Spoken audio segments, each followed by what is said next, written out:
மறவாமல் சப்ஸ்கிரைப் மற்றும் bell button அழுத்தவும். இந்த உலகத்தில் உள்ள மாந்தருடைய நிலைமை என்று சொல்வது தனிப்பட்ட விதத்திலே பார்க்கும் பொழுது அது மிகவும் பரிதாபமாகவும் வேதனையாகவும் இருக்கிறது. அது ஏனென்றால் தனிப்பட்ட விதம் என்று சொல்லுவதுதான் அது அவன் தனிப்பட்ட விதம் என்று சொல்லுகின்ற அவன் ஏழை இருந்தாலும் சரிதான், ஐஸ்வர்யம் இருந்தாலும் சரிதான், அவன் சாதாரண ஒரு வேலை உத்தியோகம் செய்கிறவனாக இருந்தாலும் சரிதான், அல்லது ஒரு பெரிய உயர் பதவியில் இருந்தாலும் சரிதான், அவன் குடிசையில் வாழ்ந்தால் என்ன, மாடு கோபுரத்தில் வாழ்ந்தால் என்ன, எல்லோரும் தனிப்பட்ட மனிதனாய் இருக்கும் பொழுது அவனுடைய நிலைமை பரிதாபம். ஆகவே அவனுடைய வாழ்க்கையிலே ஒன்றை குறித்து பிரசங்கி என்ற புத்தகத்தில் எழுதப்பட்டிருக்கிறது. ஒரு எளியவனுக்கு என்ன நடந்ததோ அதுதான் வலியவனுக்கும் நடக்கிறது. இருப்பவனுக்கு என்ன இருக்கிறதோ அது இல்லாதவனுக்கும் அதுதான் நடந்து விட்டது. இந்த இரண்டிலும் அதை கூட்டி கழித்து பார்த்தால் மனுஷன் பெற்று வாழ்வதெல்லாம் மாயை என்று கூறுவார். அதுபோல் இந்த வாழ்க்கையிலே கஷ்டங்கள் என்று வேதனைகள் என்று வராத மனிதன் என்று ஒருவரும் இல்லை. ஒரு ஏழையாவது சில கஷ்டங்கள் வந்தால் அவன் அதை கொஞ்சம் தாங்கிக் கொள்வான். சில ஐஸ்வர்யவானுக்கு கஷ்டங்கள் வந்தால் திடீரென்று கப்பலை கவிழ்ந்ததை போல் பல கோடி நஷ்டம் வருகின்ற பொழுது அவனுடைய நஷ்டம் பெரிதாக இருக்கிறது. ஒன்றும் இல்லாதவன் அவன் ஒரு வீடு தீப்பிடித்தால் துண்டை உதறி தோளில் போட்டுவிட்டு போய்விடுவான்.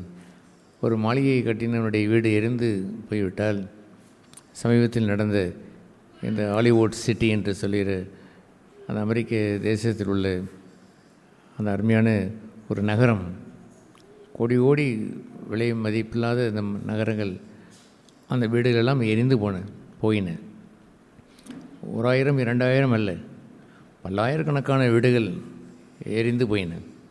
அவ்வளோ பெரிய வல்லரசு அதை அணைக்க முடியவில்லை.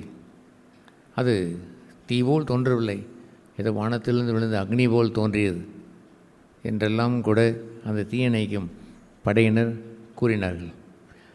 அதுபோல் அவளுடைய நஷ்டம் மிக பெரிதாக இருந்தது என்று அந்த ஹாலிவுட் நடிகர்கள் நடிகைகள் டிவியிலே தோன்றி அவர்கள் தேம்பி அழுததும், தங்களிடத்தில் எல்லாம் அழிந்து போயின என்று கூறுவதும் மனம் உடைந்து போய் அதை கூறினார்கள்.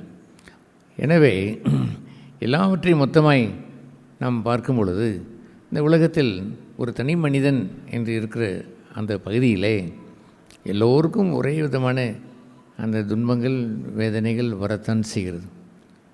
ஆனால் இந்த வேத புத்தகம் சொல்லுகின்ற ஒரு அற்புதமான ஒரு பகுதி இருக்கிறது.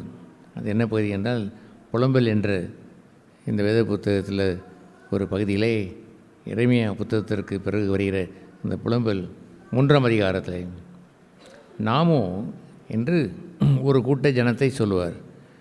நாமோ என்று கூறும் பொழுது நாமாக அல்ல, நாங்களும் நானும் தெய்வமும் என்று சேர்ந்த வாழ்க்கை, தனி மனிதனாய் அல்ல, நாங்களும் நானும் தெய்வமும் சேர்ந்து நாம் என்று சொல்கிற அந்த ஒரு அற்புதமான ஒரு சேர்த்து அதை இணைத்து அவர் சொல்லுவார். அவ்விதமாய் அவர் குறிப்பிட்டு எதை அவர் வேறுபடுத்தி காண்பிக்கிறார்? நாங்கள் நிர்மூலமாக இருக்கிறது கர்த்தருடைய கிருபையே என்று அதை கூறுவார். இந்த உலகத்திலே நான் முதலில் சொன்னதை போல் எல்லோருக்கும் இந்த வேதனை, துன்பம், கஷ்டங்கள், நஷ்டங்கள், விபத்துகள் எல்லோருக்கும் வரத்தான் செய்கிறது. ஆனால் நீங்கள் கூர்ந்து பார்த்தால் அது ஒரு தனி மனிதன், அவனுக்கு தெய்வம் கூட இல்லை. நாங்களோ என்று சொல்கின்றபடி நாம் என்று சொல்கிற தெய்வத்தோடு சேர்ந்து வாழ்கின்ற புளூராலிட்டி அல்லது பன்மை தன்மை அங்கே இல்லை. அவன் தனி மனிதனாய் சிங்குலர்லாய் அவன் இருக்கிற படியினாலே நிர்மூலமாகி போய்விட்டான். இந்த உலகத்திலே எல்லோருக்கும் வருகிற ஒரு துன்பங்கள், ஏழையிலிருந்து பணக்காரன் வரைக்கும் நடக்கக்கூடிய துன்பங்கள், கலக்கங்கள், வேதனைகள், நஷ்டங்கள், நெருக்கங்கள், பாடுகள், உபத்திரவங்கள் என்று ஏராளம் வருகிறது. அது பண நஷ்டங்கள் அல்லது அவமானங்கள், நிந்தைகள் என்று ஏராளம் எல்லோரையும் போலவே அவர்களுக்கு வந்தாலும் அவர்கள் நிர்மூலமாகி போனார்கள். ஒரு கூட்ட ஜனம் நிர்மூலமாகி என்று சொன்னால் தே ஆர் ஃபுல்லி கன்சியூம்டு, முற்றிலுமாய், ஆங்கிலத்தில் கன்சியூம்டு என்று எழுதியிருக்கிறது, முற்றிலுமாய் பொசுங்கி போனார்கள். அவர்கள் நம்பிக்கை இழந்தார்கள், மகிழ்ச்சி இழந்தார்கள், சமாதானத்தை இழந்தார்கள், நிம்மதியை இழந்தார்கள், தங்கள் ஆஸ்தியை இழந்தார்கள், தன்னுடைய உடைமைகளை இழந்தார்கள், தன்னுடைய சொந்த பந்தங்களை இழந்தார்கள், எல்லாவற்றையும் இழந்து நிர்மூலமாகி போனார்கள் என்று எழுதியிருக்கிறது. இதை கேட்குற அன்பான சகோதர சகோதரிகளே, இந்த உலகத்திலே இன்னொரு கூட்டம்தான் இந்த வாசித்த இந்த தெய்வ வசனம். அவர்களோ நாங்கள் நிர்மூலமாக இருக்கிறது என்று சொல்கிறாரே, அதுபோல் we are not consumed, நாங்கள் நிர்மூலமாகி போகவில்லை என்று சொல்கின்ற ஒரு பாக்கியம் ஒரு ஜனங்களுக்கு, ஒரு கூட்ட ஜனங்களுக்கு உண்டு. அந்த ஜனங்கள் யாராக இருக்க வேண்டும்? ஏன் முழு உலகத்தில் உள்ள எல்லோருக்குமே இந்த பாக்கியம் வரத்தான் வேண்டும். அவர்கள் தனியாக இல்லாமல் தெய்வத்தோடு சேர்ந்து இருக்கிறார்கள், இறைவனோடு அண்டி வாழ்கிறார்கள். காணாத இறைவனை அவர்கள் விசுவாசித்து அவரோடு அன்பு கூர்ந்து தெய்வத்தை அறிந்து, தெய்வத்தின் வழியை அறிந்து அவரோடு இசைந்து வாழ்கின்ற மக்கள் என்பது வேறு. தன்னுடைய பணம், தன்னுடைய அந்தஸ்து, தன்னுடைய ஆஸ்தி, தன்னுடைய தன்னுடைய பதவி என்னெல்லாம் அதை நம்பி வாழ்கின்ற ஒரு ஜனம் என்பது வேறு. அவர்களுக்குத்தான் ஏதாவது ஒன்று வந்து விட்டால் அவ்வளவுதான், நிர்மூலமாகி போய்விடுவார்கள். ஆனால் நாங்களோ, நாம் என்று சொல்கிற அந்த புளூரல், அந்த பன்மை தன்மையுடைய தெய்வத்தை தன்னோடு சேர்த்து, அது இறைவனுடைய கர்த்தாவுடைய கிருபை என்று அவர் சொல்கிறாரே பாருங்கள். அதுபோன்ற ஒரு வாழ்க்கையை மனுஷன் பெறாதிருப்பது தான் மிகப்பெரிய வேதனை. இதை கேட்குற அன்பான சகோதர சகோதரிகளே, உங்களை சற்று சீர்தூக்கி பாருங்கள். இரவு 2 மணிக்கு எழுந்திருக்கிறீர்கள் என்று வைத்துக் கொள்ளுங்களேன். எல்லோரும் நித்திரையாக இருக்கக்கூடிய நேரத்தில் ஏதோ ஒன்று உங்களுக்கு துன்பம் அல்லது ஒரு சோகம் அல்லது ஏதோ ஒரு சிந்தனை, ஒரு துயரமான சிந்தனை என்று வரும் பொழுது நீங்கள் தான் தனியாக இருந்து அனுபவிக்க வேண்டும். அப்பொழுது உங்கள் கைகோர்த்து கொண்டு பணம் வருவதில்லை, உங்களுடைய ஆஸ்தி வருவதில்லை, உங்களுடைய நண்பர்கள் வருவதில்லை, உங்களுடைய பெற்றோர் வருவதில்லை.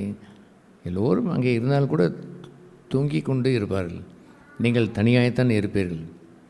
ஓ கர்த்தாவே, நடுர் ஜாமத்திலே என் ஆத்மா விழித்து கொண்டு உம்மை தியானித்ததென்று இந்த சங்கீதக்காரன் பக்தன் அந்த புத்தகத்திலே கூறுவார். நடுஜாமத்தில் எழுந்திருந்தால் கூட தனிமையாக நான் இல்லை, நான் தெய்வமே உம்மை நான் பற்றி கொண்டு உம்மை நான் தியானிப்பேன் என்று சொல்கிறாரே பாருங்கள். இது ஒரு ஆச்சரியமான ஒரு வாழ்க்கை இல்லையா? இந்த பூமியிலே எல்லோருக்கும் கண்டிப்பாய் தவறாமல் வேதனைகள், கஷ்டங்கள் உண்டு. அது நான் முதலில் சொன்னதை போலவே அது ஹாலிவுட் சிட்டி என்று சொல்லுகின்ற அந்த அமெரிக்க தேசம் ஆய்ந்தாலும் அவர்கள் எங்களை ஒன்றும் அசைக்க முடியாது என்று சொல்லி வைத்திருந்தாலும் அந்த நெருப்பு சாதாரண நெருப்பாக இல்லாமல் வானத்திலிருந்து விழுந்து அக்னியை போல் விழுந்து பல்லாயிரக்கணக்கான, பல கோடி, ட்ரில்லியன், மில்லியன் என்று சொல்லுகிற எவ்வளவோ அந்த டாலர் பணம் கொண்ட கோடீஸ்வர அந்த பங்களாக்கள் எல்லாம் பொசுங்கி போய்விட்டதே. அவர்கள் டிவியில் வரும்பொழுது கண்ணீர் வடிக்கிறார்களே, நாங்கள் நிர்மூலமாகி போனோம் என்று சொல்கிறார்களே. அதுபோன்ற ஒரு பகுதியை நம் வாழ்க்கையிலே சம்பவிக்கலாமா? எல்லோருக்கும் பளிச்சென்று தெரிகிற மாதிரி அந்த கோடீஸ்வர அந்த ஹாலிவுட் நடிகைகள், நடிகர்கள் நஷ்டத்தை எண்ணி புலம்புகிறார்கள். கண்களுக்கு புலப்பாடதை எத்தனை பேர் இருக்கிறார்கள்? தங்களுடைய ஒரு இடைவிடாத தலைவலி நிமித்தம் தற்கொலை செய்து கொண்டவர்கள் இருக்கிறார்கள். அதோடு நிர்மூலமாகி போய்விட்டோம் என்று எண்ணுகிறார்கள்.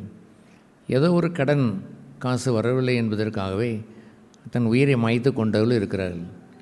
ஏதோ ஒரு மனைவி இப்படி பேசிவிட்டால் என்பதற்காக ரயில் தண்டவாளத்தில் விழுந்தவன் இருக்கிறான். ஒரு வியாபாரம் நஷ்டமடைந்தது என்பதற்காக ஊரை விட்டே காலி பண்ணி எங்கேயோ சென்று பின்பு அவனை அரெஸ்ட் பண்ணி ஜெயிலில் போடுவதையும் பார்க்கிறோம். பெரிய கோடீஸ்வரனாக இருந்தாலும் அவனுக்கு தனக்கு ஏற்பட்ட ஒரு நிந்தையை தாங்க அவன் முடியாமல் அவன் தன் உயிரை அவன் மாய்த்து கொள்கிறான். இதுபோன்ற ஒரு நிர்மூலமாகி போகின்ற இந்த உலகத்தில் வாழ்ந்து கொண்டிருக்கிறோமே, உங்கள் நிலையை நீங்கள் சோதித்து பார்த்தீர்களா? உங்களுடைய வாழ்க்கையிலே ஏன் நீங்கள் தனியாக இருந்து நிர்மூலமாகி போக வேண்டும்? நீங்கள் தனியாக இருப்பது விட மேலான ஒரு பாக்கியம் என்னவென்றால், உங்களை சிருஷ்டித்த சிருஷ்டிகர்த்தாவை உங்களுடைய கர்த்தராய் ஏற்றுக்கொள்ள வேண்டும். கர்த்தர் என்று சொன்னால் என் வாழ்க்கைக்கு பொறுப்பு என்று அர்த்தம். என் வாழ்க்கையை அவர் பொறுப்பெடுத்து கொள்வார்.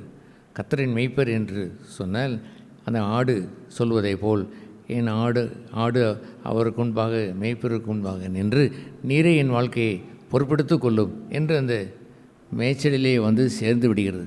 அதுபோல் உங்களுக்கு ஒரு மெய்ப்பர் உண்டோ? உங்கள் வாழ்க்கையை ஒப்பு கொடுப்பதற்கென்று தெய்வம் ஒன்று உண்டோ?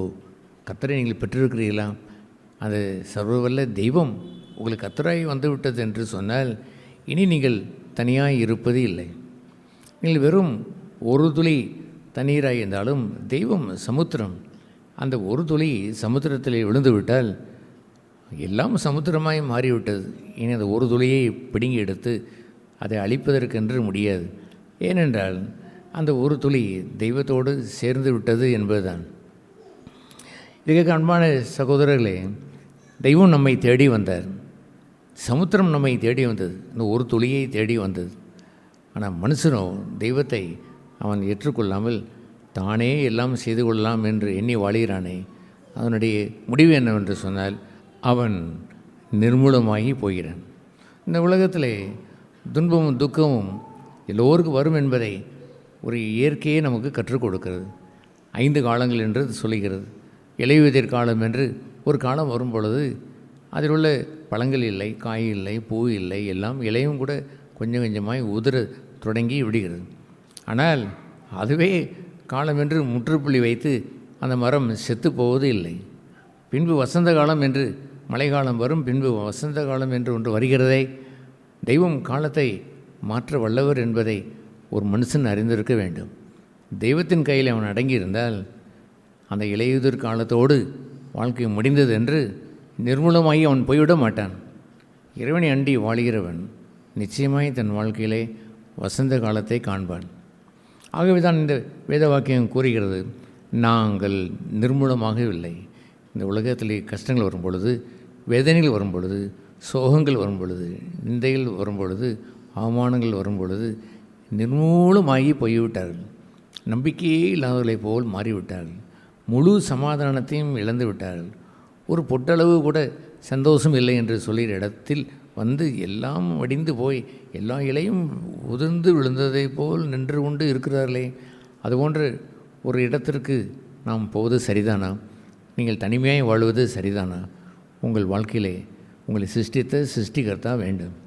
ஒரு பிள்ளையே பிறக்கிறது என்று சொன்னாலும் தனியாய் பிறப்பதிலே அதுக்கு ஒரு தாய், அதுக்கு ஒரு தந்தை என்று இருக்கிறது அல்லவா? அதுபோல் தெய்வம் உங்களுக்கு ஒரு தகப்பனாய் வருவது, நிரந்தரமான தகப்பனாய் வருவது உங்களுக்கு ஒரு பாக்கியம் இல்லையா? பரமண்டலங்களுக்கு உங்கள் பிதா என்று சொல்கிற தெய்வம் அந்த பிதாவாய் மாறிவிட்டார் என்று சொன்னால் உங்களை அவர் கைவிட மாட்டார். தன் பிள்ளைகளை ஒரு நாளும் அவர் கைவிட மாட்டார். ஆகவே இந்த மாலை வேளையிலே, இறைவா, நான் தனியாய் நின்று வாடுகிறேன், என் பாவங்களை குறித்து வருந்துகிறேன், என் பாவத்தை போக்கி தெய்வத்தோடு இணைத்து தெய்வத்தை எனக்கு தகப்பனாய் மாற்ற வந்த இயேசுபெருமானே, என்னை உம்மோடு சேர்த்து கொள்ளும் என்று நீங்கள் இறைபெருமானிடத்திலே மனம் திரும்பி நீங்கள் வந்தால் உங்கள் பாவங்களை மன்னித்து தன்னோடு அவர் சேர்த்து கொள்வார். யாதொரு மனிதன் விசுவாசிக்கிறவர்கள் எவர்களோ, யாராயிருந்தாலும் இது விசுவாசித்தவர்கள் எவர்களோ அவர்கள் அத்தனை பேரும் தெய்வத்தின் பிள்ளைகளாய் மாற முடியும் என்று அவர் கூறினாரே. அதுபோன்ற ஒரு அரவணைப்பை நீங்கள் பெற்றுக்கொண்டு வாழ்வது பாக்கியம் இல்லையா? இயேசு பெருமான் ஒரு முறை கூறினார், நான் ஒரு கோழி குஞ்சுகளை கூப்பிடுவதை போல் குஞ்சுகளை பத்திரமாய் செட்டைக்குள்ளாக வந்து பாதுகாப்பாக இருங்க என்று கூப்பிட்டேன். ஆனால் சில குஞ்சுகளோ தனியாய் நின்று அந்த பருந்துகள் அதை பிடுங்கி தின்று விட்டன. பருந்துகள் அதை எடுத்து கொண்டு போய்விட்டன. நானோ எவ்வளவோ பரிதவித்தேன், வாருங்கள் வாருங்கள், தனியாக இருக்காதீர்கள் என்று கோழி கூப்பிடுவதை போல் கூப்பிட்டு பார்த்தேன், அவர்கள் வர மனதில்லை என்று இந்த வேத புத்தகம் கூறுகிறது. இதை கேட்குற அன்பான சகோதர சகோதரிகளே, இது போன்ற ஒரு வாழ்க்கையை நீங்கள் வாழ்ந்து ஏன் நீங்கள் நிர்மூலமாகி போக வேண்டும்? ஏன் நீங்கள் தவித்து போய் மாய்த்து கொள்ள வேண்டும்? நிம்மதியிழந்து ஏன் தவித்து உங்களுடைய படுக்கை எப்பொழுதுமே கண்ணீரும் கம்பளையுமாய் மாறிக்கொண்டு இருப்பது சரிதானாம்? நிம்மதியான ஒரு உறக்கம் நீதிமானுடைய நித்திரை என்று எழுதியிருக்கிறது. சாதாரணமாக தூங்குவது என்பது வேறு, நித்திரை என்பது வேறு. அமைதியான சந்தோஷமான அவன் பாக்கியமான ஒரு உறக்கத்திற்கு பெயர் தான் நித்திரை என்று பெயர். அதுபோன்ற நித்திரை இழந்து வாழ்வது சரிதானாம்? உங்கள் வாழ்க்கையிலே நிம்மதியாக வாழ வேண்டாமா? அதுபோன்ற வாழ்க்கையை தரத்தான் இயேசு பெருமான் வந்தார். அடுத்து உள்ள அந்த வசனம் கூட மிக அருமையாக எழுதியிருக்கிறது. அது என்னவென்றால், அவருடைய இரக்கங்களுக்கு முடிவில்லை. அவருடைய இரக்கம் முடிந்து விட்டது என்று எண்ணாதீர்கள். ஒரு துன்பம் வந்து விட்டது என்று சொன்னால் முடிவு இரக்கம்தான். யோபு என்ற ஒரு பக்தன் ஒருவன் இருந்தான். அவன் வாழ்க்கையில் பல துன்பங்கள் வந்தது. ஆனால் அந்த கடைசி அந்த முடிவை அவனை பார்க்கும் பொழுது இறைவன் அவன் மீது இரக்கம் பாராட்டினார் என்று அந்த யாக்கோபு புத்தகத்தில் எழுதப்பட்டிருக்கும். கர்த்தருடைய முடிவை பார்த்தீர்களா? அவனுக்கு கொடுத்த அந்த முடிவை பார்த்தீர்களா? அவன் மீது கர்த்தர் இரக்கமாக இருந்தார். அதுபோல் வாழ்க்கையிலே அந்த துன்பங்கள் இலையுதிர் காலம் என்று சொல்வது அதுவே முடிவென்று இல்லை. கண்டிப்பாக வசந்த காலம் அது வரும். அவருடைய தெய்வத்தின் இரக்கத்திற்கு அன்பிற்கு முடிவை அங்கே இருப்பது இல்லை. கண்டிப்பாக முடிவை நேர்த்தியாய் கொண்டு வந்து வைப்பார். எனவே அவருடைய இரக்கம் முடிந்து விட்டது, கைவிட்டு விட்டார், நான் சாக வேண்டியதான், நிர்மூலமாகி போனேன் என்று போய்விடாதீர்கள்.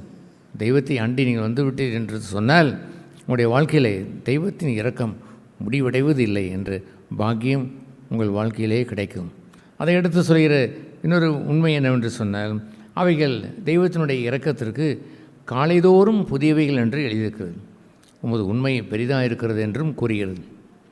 ஒவ்வொரு நாள் காலையில் எழுந்தவுடன் எத்தனையோ பேர் இனி மறுபடியும் இந்த காலை வந்துவிட்டது, எனக்கு நிர்மூலமாகி போனேன், இந்த கஷ்டம்தான், இந்த வேதனை தான், இந்த துன்பம்தான், இந்த கெட்ட எண்ணங்கள் தான், என் வாழ்க்கை சின்ன பின்னமாய் போய்விட்டது என்று அவர்கள் ஒவ்வொரு நாள் காலையிலேயும் அவர்கள் எழுந்து புலம்புகிறார்களே பாருங்கள்.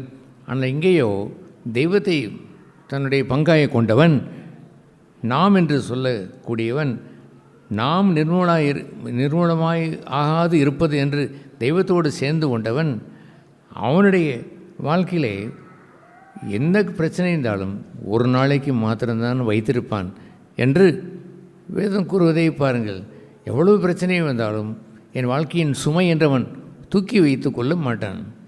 இந்த வேத புத்தகத்திலே மத்தேயு என்ற சுவிசேஷ புத்தகத்திலே இயேசு பெருமான் 6ஆம் அதிகாரம் கடைசியிலே அவர் சொல்லுவார், அதினதின் பாடுகள் அன்றன்று நாளுக்கு அதினதின் பாடுகள் போதும் என்று கூறுவார். எல்லாம் ஒரு நாள் தான். இந்த ஒரு நாள் இந்த வேதனையை, இந்த துன்பத்தை சகிப்பதற்கு இறைவனுக்கு இரக்கத்தை காட்டுகிறார், நிர்மூலமாக இருப்பதற்கு உதவி செய்கிறார். அடுத்த நாள் புதிதாக ஒரு மீண்டும் கிருபையை தருகிறார். அவருடைய கிருபையை தருவதில்லை முடிவே இருப்பதில்லை. அவருடைய கிருபைக்கு ஃபுல் ஸ்டாப் என்று இல்லவே இல்லை. தெய்வம் எங்கள் வாழ்க்கையில் அப்படி ஒரு ஃபுல் ஸ்டாப்பை வைத்ததே இல்லை. இலையுதிர் காலம் ஃபுல் ஸ்டாப் என்று அதை வைத்ததே இல்லை. எங்கள் வாழ்க்கை இலையுதிர் போய்விட்டது அவ்வளோதான் என்று இல்லை. காலைதோறும் அது புதிதாய் மாறும்படி அதை செய்து விடுகிறார். ஒவ்வொரு நாள் காலையிலையும் புதிய கிருபையை அவர் தருகிறார், புதிய உதவியை தருகிறார், புதிய மகிழ்ச்சியை தருகிறார், புதிய உத்வேகத்தை, ஆச்சரியமான அந்த மன மகிழ்ச்சியை தந்து எங்களை நடத்துகிறார். புதிதாய் என்று ஏராளமான புதிதான அவருடைய கிருபைகளை கொண்டு வந்து எங்களுக்கு தந்து விடுகிறார். ஆகவே அதை குறித்து என்ன இந்த வேதம் சொல்கிறது என்று பார்த்தீர்களாம். தெய்வமே, நீ மகா உண்மையுள்ளவர், மனுஷன் அப்படி உண்மையில்லவனாக இருப்பதில்லை. நான் காலைதோறும் உனக்கு இதை கொடுப்பேன் என்று யாராவது ஒருவர் சொன்னால் கண்டிப்பாக ஒரு வாரத்தில் 2-3 நாள் நான் வரமாட்டான். ஏனென்றால் மனுஷன் உண்மை இல்லாதவனாக இருக்கக்கூடும். தெய்வத்தை சார்ந்து கொண்டவனை இறைவனோ உண்மையுள்ளவர், ஒரு உண்மையுள்ளவராக இருந்து அந்தந்த நாளுக்குரிய புதிய கிருபையை அவனுக்கு தந்து அவனை ஆசீர்வதிப்பார். அவனுடைய வாழ்க்கையில் இலையுதிர் காலத்தை மாற்றி வசந்தமாய் அதை மாற்றி கொடுத்து விடுவார். அவருடைய இரக்கங்கள் முடிந்து போவது இல்லை. இது கேட்குற அன்பான சகோதர சகோதரிகளே, இந்த ஆச்சரியமான வாழ்க்கை என்று சொல்வது கர்த்தரை தனக்கு சொந்தமாய் ஒருவன் வைத்திருந்திருக்க வேண்டும். கர்த்தருடைய கிருபை என்று அவன் மேன்மை பாராட்ட வேண்டும். அவருடைய இரக்கங்கள் என்று அவரை அண்டி வாழ்ந்து அந்த இரக்கத்தை அவன் இருந்திருப்பான் என்று சொன்னால் அவன் வாழ்க்கை செழித்திருக்கும். இல்லை என்றால் எத்தனையோ கருவழிந்த பின்னங்கள் என்று சொல்வதை போல் நிர்மூலமாகின்ற ஒரு கூட்டத்தில் அவனும் போய் விழுந்து எல்லாம் கெட்டு போனது என்று நிர்மூலமாகி போய் எல்லாம் இலையுதிர் காலம் என்று இலையுதிர்ந்த மனுஷனாய் வெட்டப்பட்டு அவன் சாய்ந்து போய் விடுவான். நீங்கள் இனி முதற்கொண்டு இதுபோன்ற வாழ்க்கையை வாழாமல், இறைவா நான் தனியாக இருந்து நிர்மூலமாகி போக ஆயத்தமாக இருந்தேன், நல்ல வேளை உம்முடைய நற்செய்தியை நான் கேட்டேன், இதோ எனக்கு ஒரு கர்த்தர் வேண்டும், என் வாழ்க்கையை பொறுப்பெடுத்து கொள்கிற தெய்வம் எனக்கு வேண்டும் என்று இயேசு பெருமானை நோக்கி கூப்பிடுங்கள். இயேசு பெருமானிடத்தில் உங்களுடைய குறைகளை பாவங்களை அறிக்கை செய்யுங்கள். அதை மன்னித்து உங்களை புது வாழ்க்கையை தந்து தெய்வத்தின் பிள்ளையை மாற்றி இறைவனோடு ஒன்று சேர்த்து தெய்வத்தை உங்களுக்கு சொந்த தகப்பனாய் மாற்றி தந்து ஆச்சரியமான இந்த நிர்மூலமாகாது வாழ்கின்ற வாழ்க்கை, அவருடைய இரக்கங்கள் முடிந்து போகாத ஒரு வாழ்க்கையை தருவார். அவர் ஒவ்வொரு நாள் காலையிலும் புதிய புதிய கிருபையை அருளி செய்து உங்களை மகிழச் செய்வார். இதெல்லாம் செய்வதற்கு அவர் உண்மையுள்ளவராக இருக்கிறார். மனுஷன் பொய்யன், அவன் சொன்னாலும் செய்ய இயலாது. அவனுடைய லிமிட்டேஷன், அவனுடைய குறைபாடுகள் அப்படி இருக்கிறபடினாலே எல்லாம் நிறைவேற்ற அவனுக்கு இயலாது. ஆனால் தெய்வம் மகா உண்மையுள்ளவர். அவர் வந்து ஒவ்வொரு நாளும் தன் உண்மையின்படி தன்னுடைய கிருபையை, உதவியை, ஆசீர்வாதத்தை காலைதோறும் கொடுத்து நம்மை ஆசீர்வதித்து நடத்துவார். இந்த பாக்கியத்தை தெய்வத்தோடு சேர்ந்து கொண்ட அத்தனை பேருக்கும் உண்டு. அதை இயேசு பெருமான் அந்த வாசலை திறந்து வைக்கிறார். நானே வழி, வாருங்கள் என்று அழைத்து அந்த ஜீவனுக்குள் அவர் நடத்துகிறார். இந்த மாலை வேளையிலே நீ இருக்கும் இடத்திலிருந்து அவரை நோக்கி கூப்பிட்டு, இறைவா நான் இனி முதற்கொண்டு தனிமையாக வாழ விரும்பவில்லை, எனக்கு கர்த்தர் வேண்டும், எனக்கு ஆண்டவர் வேண்டும், என்னுடைய வாழ்க்கையை ஒப்பு கொடுக்கிற அந்த நல்ல கர்த்தாவிடத்தில் என் வாழ்க்கையை ஒப்பு கொடுக்கிறேன் என்று நீங்கள் வந்துவிட்டால் எவ்வளவு பாக்கியம் உங்களுக்கு உண்டாகும். தெய்வம் அழைக்கிற ஒரு அழைப்பை கோழி தன் குஞ்சை கூப்பிட்டு பாதுகாக்க கூப்பிடுகிறதை போல் ஏற்றுக்கொண்டு வந்துவிட்டேன் என்று சொன்னால் உங்களை முடிவு வரைக்கும் பாதுகாப்பார், உண்மையிலவராயிருந்து பாதுகாப்பார். மறவாமல் சப்ஸ்கிரைப் மற்றும் பெல் பட்டன் அழுத்தவும்.